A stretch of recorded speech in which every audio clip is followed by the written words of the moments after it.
Ciencia, Salud y Medio Ambiente, quinto grado.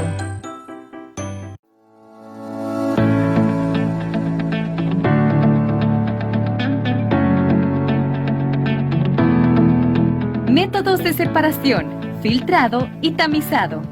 Hola jóvenes, mi nombre es Natalie y sean bienvenidos a tu programa Aprendamos en Casa. Semana a semana aprendemos mucho más del maravilloso mundo de la ciencia.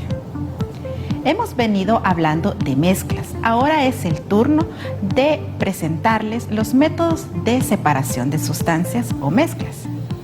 El día de ahora vamos a conocer y diferenciar entre los métodos de filtración y tamizado. Acompáñame a ver de qué se trata. Para los químicos es fundamental el separar las sustancias en sus componentes, con el objetivo de estudiar sus propiedades físicas como químicas. Te preguntarás, ¿y qué son los métodos de separación? Los métodos de separación de mezclas o sustancias son procesos físicos en los cuales podemos separar dos o más sustancias de una mezcla, valiéndonos de sus propiedades físicas y químicas. Los métodos de separación se pueden aplicar tanto a mezclas homogéneas como a mezclas heterogéneas. Una de las características de los métodos de separación de mezclas o sustancias es que podemos obtener los componentes como en su fase inicial, lo más acercado, antes de que formaran parte de la mezcla. ¿Sabías que el aire es una mezcla de un 78% nitrógeno, mientras que el oxígeno solo constituye el 21% del aire que respiramos? El contenido de dióxido de carbono en el aire no supera el 0.04% y los gases restantes como argón, hidrógeno, vapor de agua no representan más que el 1%. Muy bien, jóvenes, ahora ustedes ya saben qué son los métodos de separación. Pero te preguntarán cuántos métodos de separación existen. Existen varios, dependiendo para qué es lo que lo vayamos a necesitar. Entre ellos te puedo mencionar filtración, tamizado, cristalización, destilación, imantación, cromatografía. Estos métodos pueden ser aplicados tanto para mezclas homogéneas o para mezclas heterogéneas. Debemos recordar que una mezcla heterogénea, este tipo de mezcla podemos ver sus componentes a simple vista. Por tanto, los métodos de filtración y tamizado se aplican para mezclas heterogéneas.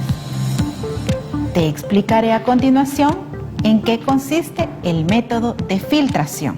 En el método de filtración, prácticamente este tipo de método es cuando nosotros queremos separar un sólido insoluble de un fluido. ¿Qué es un fluido? Es un líquido o un gas. Por tanto, existen varios materiales que puedes ocupar.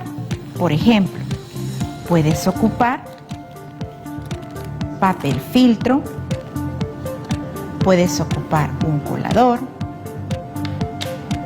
o en algunos casos tela, dependiendo del tamaño de partícula que quieras separar. Ahora te explicaré cómo se debe de doblar el papel filtro si es que vamos a utilizar o vamos a filtrar con este tipo de material. Muy bien. Existen dos formas para poder doblar el papel filtro. El primero es un doblez para obtener un filtrado cónico, en el cual doblamos el papel a la mitad y luego lo doblamos para obtener una cuarta parte. Este lo desplegamos acá y lo colocamos en el embudo que vamos a utilizar. Pero este papel lo debemos de fijar con agua. Si estás en un laboratorio, puedes utilizar agua destilada o desmineralizada. Pero si no estás en un laboratorio y no es algo tan científico lo que estás haciendo, puedes utilizar agua común. Agregamos el agua alrededor o en las paredes del papel para que éste se fije al embudo y podamos tener un filtrado óptimo. Muy bien. Este tipo de doblez se utiliza cuando lo que me importa es el líquido. Si voy a utilizar o voy a filtrar un sólido y lo que me importa es el sólido, hacemos el doblez de la siguiente manera.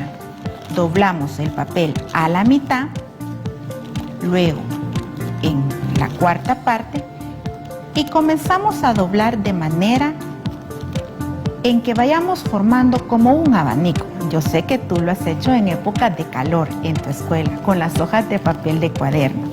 Comenzamos acá, luego al inverso, acá, acá, hasta finalizar. Una vez finalizado, lo colocamos en el embudo y hacemos el mismo procedimiento. Con agua lo fijamos a las paredes del embudo. Este tipo de doblez lo utilizamos cuando lo que nos importa es el sólido y vamos a realizar varios lavados, por tanto necesitamos que el filtrado sea más rápido. Ahora te explicaré en qué consiste el método de tamizado. El método de tamizado se emplea, como ya les dije, para mezclas heterogéneas, pero cuando queremos separar partículas de diferente tamaño, que estén ambas en estado sólido. Las partículas más grandes quedan retenidas en el tamiz o colador y las más pequeñas atraviesan los agujeros. Estas técnicas son bastante empleadas en la vida cotidiana. Muy bien, jóvenes, ahora que ya les expliqué en qué consiste el método de filtración y tamizado, vamos a ver si ustedes pueden diferenciar ambos métodos. Tenemos esta variedad de mezclas. Anota en tu cuaderno con cuál de los métodos crees que podemos separar los componentes de la mezcla. Tenemos una mezcla de arena con agua. ¿Qué método crees que podemos aplicar para poder separar esta mezcla? También tenemos mezcla de arroz con sal. ¿Qué método podemos aplicar para separar ambos componentes? Tenemos arena. ¿Qué método puedo ocupar para poder separar partículas grandes de partículas pequeñas? Y por último, tenemos una infusión de Jamaica. ¿Qué método debes de aplicar? ¿Filtración o tamizado? Anótalo en tu cuaderno y vamos a verificar si has acertado. Muy bien, jóvenes, ahora vamos a verificar si has acertado en aplicar el método de separación por filtración o tamizado. Para la primera mezcla, que es de arena con agua, se debe de aplicar el método de filtración, como observamos acá.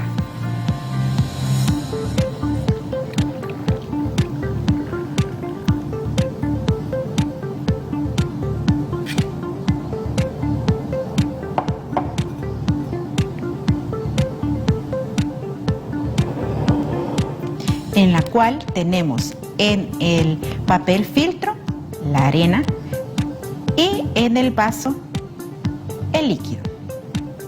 Así que es el método de filtración.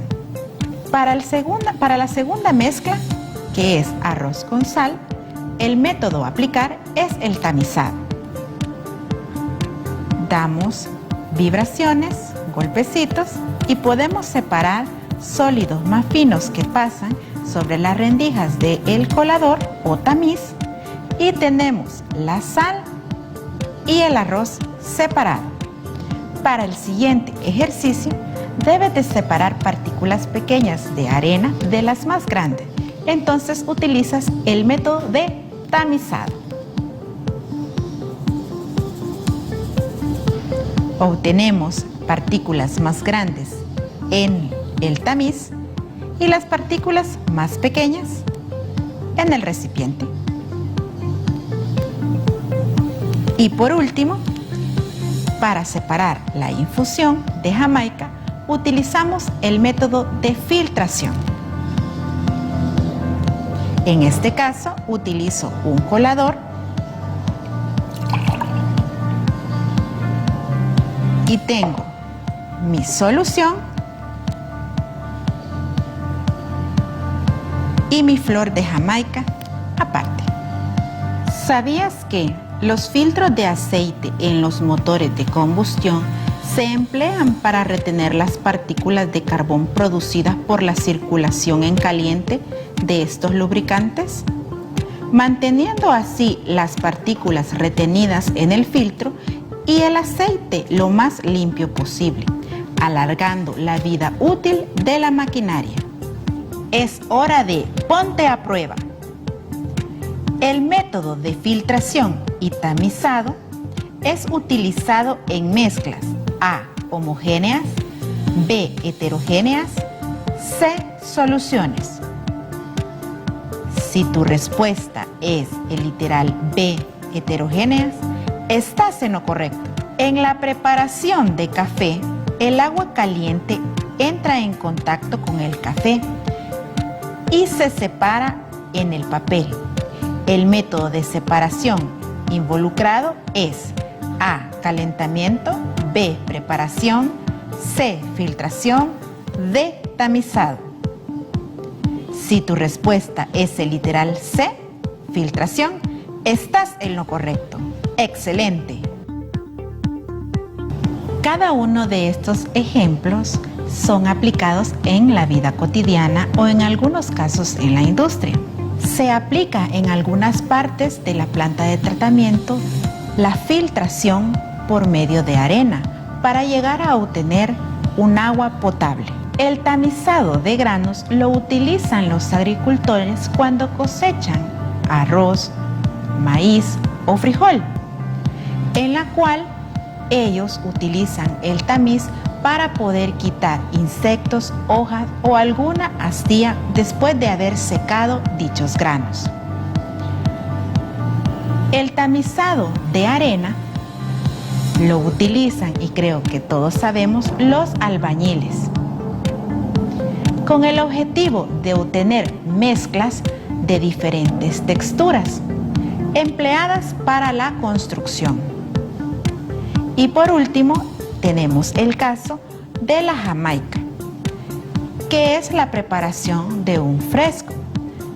También nuestras abuelitas utilizan el método de filtración cuando hacen el fresco de horchata o algún atol. Pueden ver que cada uno de estos ejemplos son aplicados en la vida cotidiana. Muy bien, jóvenes, espero hayan entendido la diferencia entre el método filtrado y tamizado. Los esperamos la próxima semana y sigan aprendiendo en casa. Matemática, quinto grado. Cantidad por unidad, parte 1. Bienvenidos, amiguitos, nuevamente a una clase de matemática en su espacio educativo Aprendamos en Casa. Mi nombre es Alejandra Regalado y hoy me acompaña Doris Ochoa. Doris, ¿cómo estamos? Muy bien, por estar en una nueva teleclase de matemática. Así es, y hay algo muy especial, por lo cual también yo estoy muy feliz de estar acá. ¿Sabes qué día es hoy? Hoy es lunes 22 de junio. De junio. ¿Y qué celebramos el 22 de junio? El Día del Maestro. El Día del Maestro. Así que felicidades a todos los profes que nos están viendo ahora en nuestra clase de matemática, y particularmente mandarles un saludo muy especial a los profes de La Unión. ¿Ahora sí? Entonces yo les mando uno a los de Usulután y Chalatenango. Entonces yo también a los de San Miguel. Pero bueno, a todos los departamentos, felicidades en su día a todos los profes. Doris, comentarte que ahora que he tenido un poco más de tiempo en mi casa, a mí se me ocurrió la brillante idea de tener un corral ¿Un corral de qué? de gallinas. Y mira, le tomé una foto pues porque para compartir con nuestros amiguitos y que ellos vieran mi corral. ¿Qué te parece? Me parece que hay varias gallinas de diferentes colores ahí. Colores y tamaños, pero se ven bastante parecidas aquí. Qué coincidencia, Alejandra, porque yo también traje una foto de mi corral. Ah, muy bien. Observa. ¿Cuántas gallinas tienes tú, Doris? Creería que 12 si no se salió una del corral a la hora que tomé la foto. Ah, muy bien, hay que verificar. 1, 2, 3, 4, 5, 6, 7, 8, 9, 10, 11, 12. ¡Wow! ¿Sabes qué pasa? ¿Qué? Que creo que yo tengo la misma cantidad de gallinas. Contémoslas. 1, 2, 3, 4, 5, 6, 7, 8, 9, 10, 11 y 12. Qué coincidencia, la verdad. Ahora, dado que ambas tenemos corrales de gallinas y 12 gallinas, a mí me gustaría saber cuál corral está más lleno de los dos. Pues tendríamos que analizar, Alejandra. Exactamente. Entonces, este justamente va a ser nuestro analiza. Así que, ¿qué tal si me ayudas y pegas la foto de tu corral A la altura de tu corral? Vamos a colocar por acá nuestra A de analiza. Así que, Doris, dime, ¿cuáles son las dimensiones de tu corral? Pues de alto tiene 2 metros, visto así de forma rectangular. Ah, la base tiene 2 metros. Sí, perdón. 2 metros y de alto tiene 4. Me lo voy a anotar por acá. Dices que este tiene 2 metros. Y por acá dices que tiene 4. 4. 4 metros. ¿Y el tuyo qué dimensiones tiene? Pues el mío es algo parecido, tiene 2 metros, pero acá tiene 5 metros. Al parecer tienes más espacio en tu casa que Así parece. en la mía. Así que ahora la pregunta que sé que muchos están haciendo ahí en su casa, ¿de qué grado es este tema que estamos queriendo trabajar el día de hoy? Es cierto, no se los comentamos al inicio, pero Este es el momento. Es 5º grado. Así que ya pueden buscar todos ahí en su casa el libro de 5º grado. ¿En qué página? Pues la 100 y la 101. Y lo interesante de eso es que hoy iniciamos unidad. Es la unidad 6, así que eso me hace feliz. Últimamente me ha tocado iniciar muchas unidades. Sí, me imagino que también los chicos han de estar felices porque no sé si tú, pero yo sí, cuando iba a la escuela hacía un dibujo bien bonito a la portada cuando iniciaba unidad. Pues yo no era muy buena en eso, pero pues puedo hacer el intento de vez en cuando. Entonces, ¿qué es lo primero que vamos a analizar que dijimos? ¿Qué es lo que necesitamos saber? ¿Qué corral estaba más lleno? Muy bien, esa es nuestra primera pregunta. ¿Qué corral está más lleno?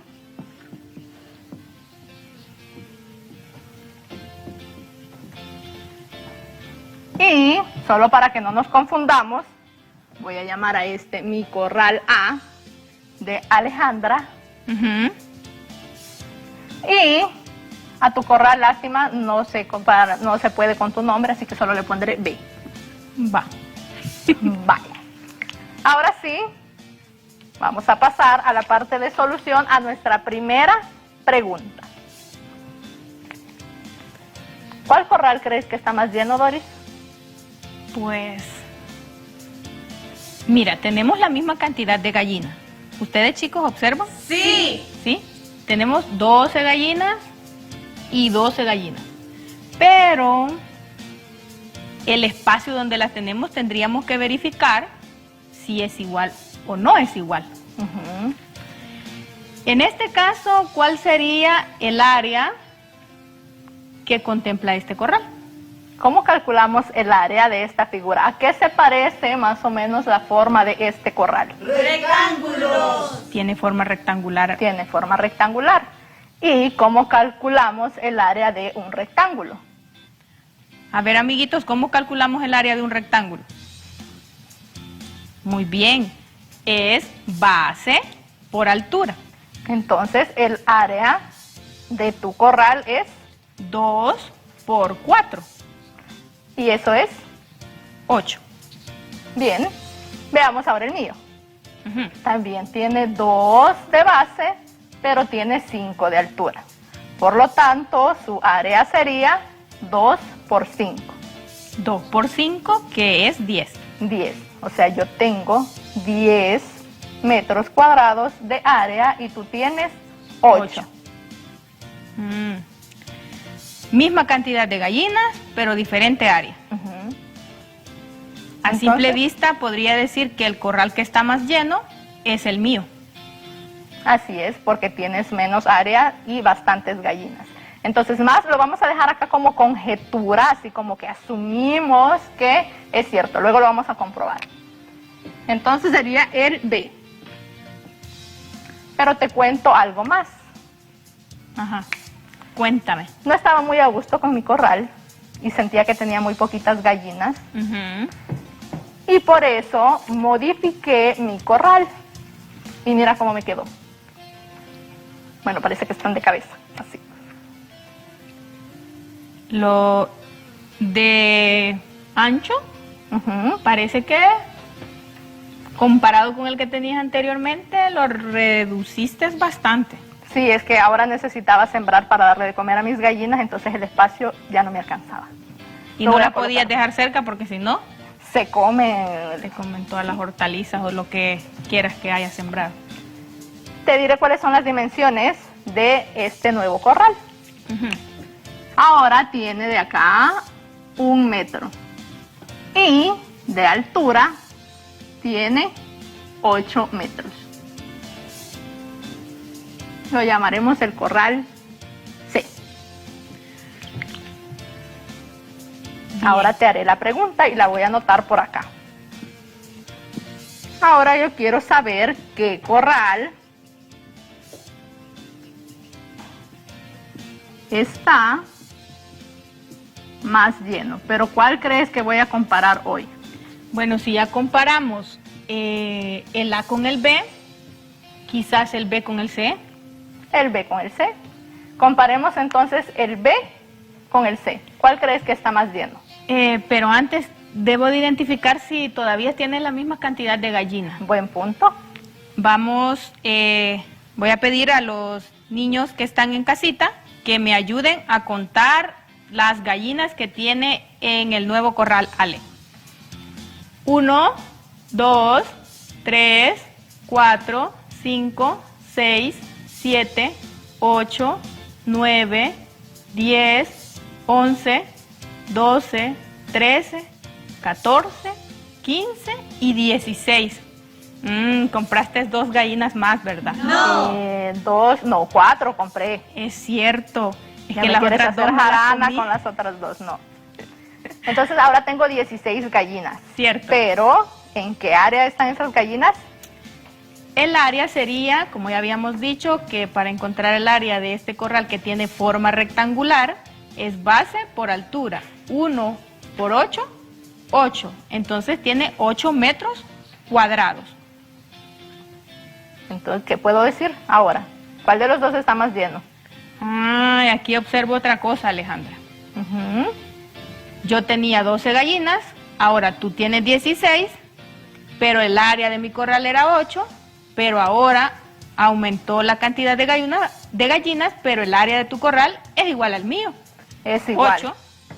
Por lo tanto, podemos decir que mi nuevo corral es el que está más lleno. Sí, porque tenemos igual área, pero más gallinas Así es. en uno de ellos. Pero eso es más o menos así a vista, como dicen, de ahí haciendo un pequeño cálculo. No lo hemos comprobado, Doris. Así que, ¿qué tal si en esta tabla que voy a colocar yo por acá, lo empezamos a comprobar? Ahora Me sí, parece. con la matemática que nos va a decir si eso es cierto o no. Mira, ya se empezaba a borrar. Bien, colocaré nuestros corrales A, B y C. Ujú. ¿Cuántas gallinas teníamos en el corral A? Teníamos 12 gallinas. 12 gallinas. En el corral B teníamos Tenía 12 gallinas porque era mi corral. Así es. Y después de que compré 4 gallinas, ¿cuántas gallinas tenemos entonces en el corral C? En ese corral tenías 16 gallinas. 16. ¿Y cuál era el terreno o el área que teníamos para mi corral? Habíamos dicho 5 por 2, que era 10 metros cuadrados. ¿Y tu corral? El mío tenía 8 metros cuadrados. 8 metros. ¿Y mi nuevo corral? Habíamos dicho que tenía la misma área que mi corral, también 8. También 8. Ahora, ¿qué se te ocurre que podríamos hacer para saber cuántas gallinas hay por metro cuadrado? Para determinar las gallinas que hay por metro cuadrado, pues podría ser una división por ahí. Algo así como hacer pequeños corralitos de 1 metro cuadrado y estimar más o menos cuántas gallinas caben en ese metro cuadrado. Sí. Quiere decir que si planteamos, por ejemplo, para este caso del corral A, la división 12 entre 10, lo que estaría encontrando es cuántas gallinas serían por metro cuadrado. Así es. Entonces, ¿qué tal si me ayudas? Le voy a pasar este plumón y hacemos los cálculos. Tú lo haces ahí y yo los voy colocando por acá. Entonces, para el caso del corral A, sería 10 entre... No, 12. perdón, 12 entre 10. Porque son las gallinas repartidas en el terreno. Sí, 12 entre 10, lo voy a colocar así. 12 entre 10. Ahora, el resultado de esa división es 1.2. 1.2, es decir, que serían más o menos 1.2 gallinas en cada metro cuadrado. Lo colocaré por acá. En el caso del corral B, sería 12 entre 8. ¿Y eso nos resulta? ¿Cuánto nos resulta? Ajá. ¿Cuánto, Alejandra? Pues sería, si tú lo piensas, 1.5. 1.5.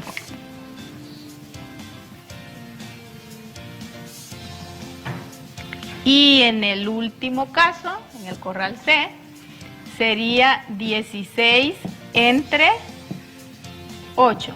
Recuerden que lo que estamos encontrando es, como 16 representa la cantidad de gallinas y 8 la cantidad de área, entonces el resultado nos va a dar cantidad de gallinas por unidad de área. Así es. Para el tercer caso, este está fácil, este Alejandra. está más fácil. 16 entre 8 es igual a 2. ¿Por qué? Porque 2 por 8 es 16. Muy bien. Ahora sí, comprobemos. Entre A y B, ¿cuál está más lleno? Que sería en este caso el número más grande de los dos que estoy observando acá. Sí, entonces sería el B. El B, tal como lo habíamos encontrado antes. En efecto. Veamos ahora B y C. Según B y C, hay más gallinas por metro cuadrado en el corral C. Así es, tal como lo habíamos pensado antes. Sí. Ahora, Doris, déjame comentarte que esto que estamos haciendo acá se lo conoce como cantidad por unidad. Algo así como cantidad de gallinas por unidad de metro cuadrado. Ajá, porque en este caso nuestra unidad es el Metro cuadrado. metro. ¿Te gustó? Me encantó. Así puedo tener un corral muy grande y puedo hacer estos cálculos y sin necesidad de andar viendo una por Encerrando una. las gallinas una por una e ir corriendo tras ellas. Sí puedo hacer el cálculo matemático y pues fácilmente me evito de estar haciendo este análisis que no tengo certeza si es o no correcto. Así que bueno, esto ha sido todo, amigos, por el día de hoy y nos vemos en la próxima teleclase. Hasta la próxima. Adiós. Estudios sociales, quinto grado, derechos humanos y población vulnerable. Aprendamos en Casa es el espacio que nos permite continuar con nuestra formación académica. Estamos listos para recibir nuestra materia de 5º grado de la materia de estudios sociales. Recordarles también que pidan en casa guardar el silencio que necesitamos para prestar toda la atención y también que pueden encontrar la guía de autoaprendizaje que corresponde a la semana número 4 en el sitio web del Ministerio de Educación. Quiero darle la bienvenida a nuestros invitados, a nuestra ya querida y conocida Zulma Leiva y también a nuestro invitado especial Salvador Menéndez Leal. Él es coordinador de la Maestría de Derechos Humanos de la Universidad Nacional. Bienvenidos. Muchas gracias por esta valiosa oportunidad. Bienvenida, Zulma. Gracias, Marcela. Muy contenta de compartir con ustedes y con nuestros amigos en casa. Gracias. Así que estamos ya listos porque vamos a abordar un tema muy importante. Estos son los derechos humanos de la niñez, de la mujer, de la persona con discapacidad y también de la persona de la tercera edad. ¿Qué dice la Constitución de la República de El Salvador? ¿Qué dicen los tratados internacionales? Eso vamos a conocer gracias a nuestros invitados. ¿Qué les parece si para entrar en materia hablamos qué podemos comprender por derechos humanos? Bueno, yo agradezco esa pregunta porque me permite decir que históricamente los derechos humanos han sido vistos sobre todo como conquistas sociales. Han sido vistos también como límites al poder y al final son medios que emancipan a la persona. Antes de darle un concepto, entonces, que quede claro eso. La idea de los derechos humanos es la idea de atributos, o sea, de aspectos que son parte de la esencia de la persona, pero que tienen como fundamento la dignidad y que se exigen frente al poder. Pero lo importante es que lo veamos como un límite, como una contención, y que lo veamos también como una conquista social y como un instrumento que emancipa o logra empoderar, es decir, dignificar, realizar y al final liberar a la persona. Me gusta lo que estás explicando porque quiere decir que estos derechos que son para todos, muchas veces hay que luchar por ellos. Así es. Doctor, hablando de los derechos, por ejemplo, que son para todos y todas, como lo acaba de mencionar Marcela, ¿cuáles son algunos de los derechos que podríamos mencionar que son universales? Sí, y además son interdependientes y progresivos. Lo importante aquí es que veamos que todos y todas tenemos derechos y libertades en general. Como veremos más adelante, hay otros que son más específicos. Pero en general están, por ejemplo, la vida, la integridad, las libertades, la seguridad, las garantías del debido proceso. Las libertades que son de expresión, de pensamiento, de movilización, de fe, etc. Pero están también los económicos y sociales, aquellos derechos que tienen que ver, por ejemplo, con el derecho a la familia, en el artículo 32 de la Constitución, o por ejemplo, el derecho al trabajo, artículo 37, o el derecho a la salud en el 65, el medio ambiente en el 117 y a una vivienda digna en el 119, por ejemplo. Pero sobre todo, y para finalizar tu pregunta, dos derechos, el derecho a la paz y el derecho al medio ambiente. Estos son los derechos generales, pero decías que hay derechos específicos. ¿Por qué es importante explicar que hay derechos específicos y no quedarnos solo con lo general? O por qué hablar de estos grupos, ¿verdad? ¿Cómo nosotros diferenciamos? ¿Verdad? Acabamos de hablar de los derechos humanos de todos y todas, pero ¿por qué razón nosotros tenemos que especificar en los grupos de la niñez, de la mujer, ¿verdad? Las personas con discapacidad? ¿Cómo se diferencia eso? Interesantísima pregunta. Es porque estos grupos están en lo que se llama la condición de vulnerabilidad. Están expuestos. Y por tanto no se les aplica solamente los derechos en general, sino que para darles o brindarles una protección reforzada y especial, se le añaden otros derechos. ¿Y qué derechos?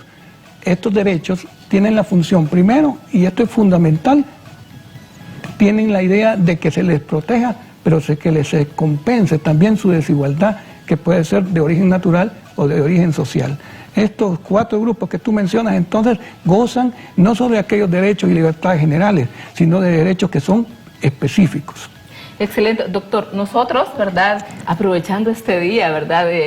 Con su vasto conocimiento, tenemos una serie de derechos por acá que nos gustaría que nos ilustrara usted a nosotros y a nuestros amigos en casa, ¿verdad? Que vamos a comprender y a qué grupo pertenece. Por ejemplo, tenemos el derecho a una vida libre de violencia.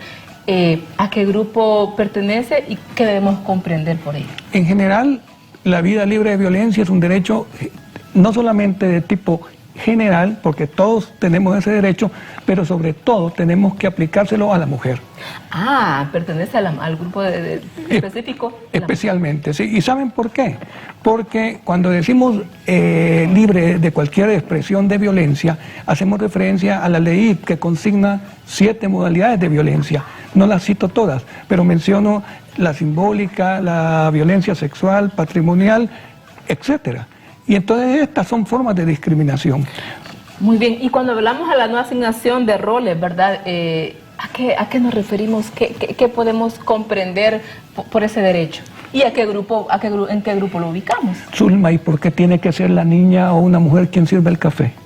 Ay, interesante pregunta, porque puede ser un niño también. O un hombre. O sea, en otras hombre. palabras, la asignación injustificada de roles tiene que ver con una sociedad machista, patriarcal, y por tanto hay que derribar esos estereotipos y tenemos que hacer que no se le asignen papeles que no vayan con condiciones o características propias del sujeto. O sea que podría ser, por ejemplo, es decir, si de repente me dice solo las mujeres son las que pueden hacer tortillas, por ejemplo, y todos también podemos aprender a hacerlo, ¿verdad? O podemos hacerlo. Y en general podemos hacer todo. Así y esto es importante todas las decir. tareas, todos y todas. Son 52.7% del volumen demográfico, es decir, del conjunto poblacional de El Salvador, y lo veían ustedes en la clase pasada, representan mujeres, no son un sector, son la mayoría social. Así es.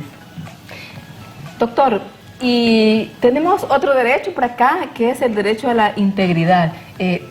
¿En cuál de los grupos ubicamos ese derecho, verdad? ¿Y a qué nos referimos con la integridad? Bueno, yo creo que este también tiene la bondad o la virtud de ser doble derecho. Ah, excelente. General y también aplicado específicamente, por ejemplo, a la niñez. Ah, muy La importante. niñez que tú oyes muchas veces que es el futuro de la nación. Así es. Es el presente de la nación también. Y por tanto, la niñez tiene el derecho a la integridad no solo física, sino que también a la integridad moral. Y en ese sentido, el niño y la niña tienen que ser considerados en sus decisiones, debe tener una participación plena que vaya en consonancia con su dignidad. Interesante decir, ¿verdad? Nadie te puede tocar, tienen que respetar tus decisiones, lo que tú dices. También, fíjese que tenemos otro derecho a la familia, ¿verdad? Ese derecho, ¿cómo lo comprendemos? ¿Cómo lo comprenden nuestros amigos en casa, verdad? Nuestros niños de 5º grado, y dónde lo ubicamos. ¿En qué grupo? A mí me gusta mucho este derecho porque este derecho permite el goce y ejercicio de otros derechos. Ah, excelente. El artículo 32 de la Constitución dice que la familia es la base de la sociedad. Ahora, hay que tener en cuenta que este es un concepto, el de familia, que está cambiando dinámicamente de manera muy acelerada. Pero digamos que la familia del artículo 32 nos señala que como fundamento de la sociedad, la familia debe ser protegida. ¿Por qué? Porque en el seno de la familia, el niño, la niña y el adolescente no solamente convive, sino que puede realizarse. Puede expresar libremente sus pensamientos, sus ideas, puede tener libertad de movilización, etc. Por eso yo creo que el núcleo de la familia es esencial preservarlo.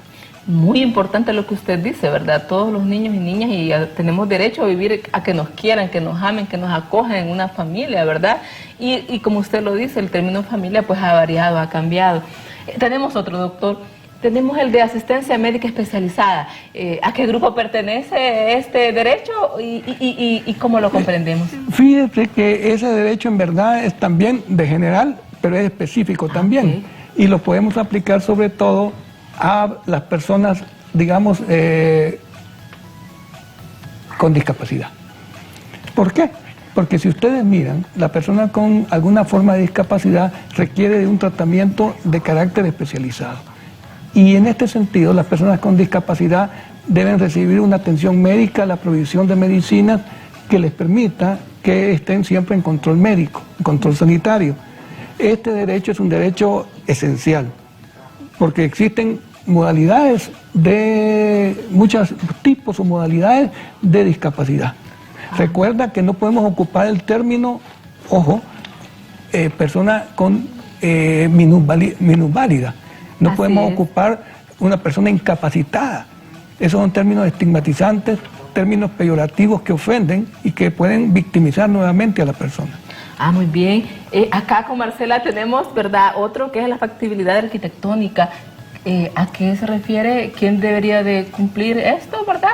¿Y cómo debe de ser? ¿Y a quién pertenece? Bueno, lo de las facilidades arquitectónicas deriva también de un mandato de la Ley de Equiparación de Oportunidades. Okay. Porque uno dirá, ¿y por qué una persona, por ejemplo, tiene que subir 20 pisos en un edificio? Si yo lo subí, que lo suba ella. Pero no se trata como igual a quienes no lo son, porque si no lo que hacemos es profundizar su desventaja.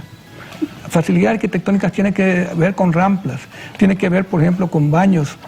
¿Me explico? En otras palabras, debemos ser muy cuidadosos y cuidadosas porque un alto porcentaje de la población presenta algún tipo o modalidad de discapacidad. Ah, por lo tanto, hay que darle todas las facilidades de acceso, ¿verdad? Por ejemplo, para que puedan ir a la escuela, a la universidad, al supermercado y puedan accesar con facilidad. Eso es muy importante, ¿verdad? Como usted lo acaba de mencionar. Volvemos al tema de la realización.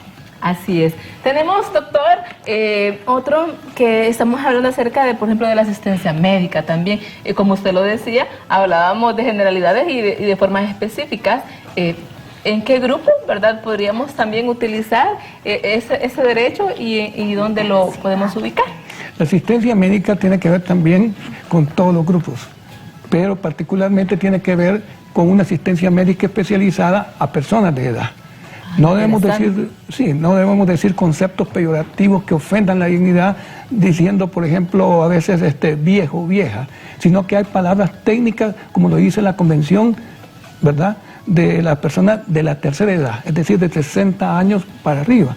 Y en ese sentido, la asistencia médica es un derecho fundamental y eso implica la existencia, por ejemplo, de lugares de reclusión donde estén protegidos, donde haya provisión de medicinas, de una alimentación y de una asistencia médica, por ejemplo, geriátrica. Ah, muy interesante. Y tenemos, doctor, acá un último derecho, ¿verdad?, que el derecho a una pensión digna. Ah, esta es la gran, digamos, lucha. Por eso los derechos humanos son conquistas, porque muchas veces son, sinceramente, como pensiones que no permiten, que no logran que la persona cubra todas sus necesidades. Y hablo de canastas básicas. Por tanto, yo creo que la pensión digna es una lucha permanente para que dignifiquemos a las personas de edad. Interesante, doctor, lo que usted nos acaba de ilustrar, ¿verdad?, a nosotros y nuestros amigos en casa.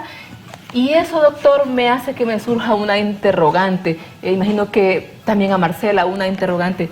Entonces, doctor, ¿por qué es tan importante, verdad, el cumplimiento de los derechos humanos, verdad, de que nosotros como sociedad o como Estado garanticemos, verdad, todos los derechos y los que usted acaba de mencionar específicamente a estos grupos?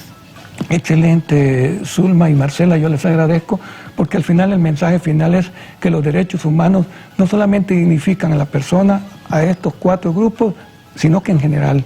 Pero sobre todo los derechos humanos son medios de realización que dignifican y que logran que los sujetos se liberen. No se tiene que ver nada más con construir un modelo de sociedad democrática, tiene que ver con construir un modelo de sociedad humana. Ah, entonces, ¿verdad?, con nuestros amigos en casa, preguntarse, ¿verdad?, autoevaluarnos y decir, ¿respetamos a nuestros abuelitos? ¿Convivimos con ellos? Por ejemplo, tratamos con igualdad a nuestros compañeritos, a niños y niñas. Muy interesante, ¿verdad?, que nosotros podamos considerarlo. Y, Marcela. Es un deber de nosotros respetar a otros. Mencionabas los términos correctos para llamar a cada persona y es algo que nosotros podemos empezar a poner en práctica desde ya y de esa manera estar respetando también. A cada derecho corresponde un deber.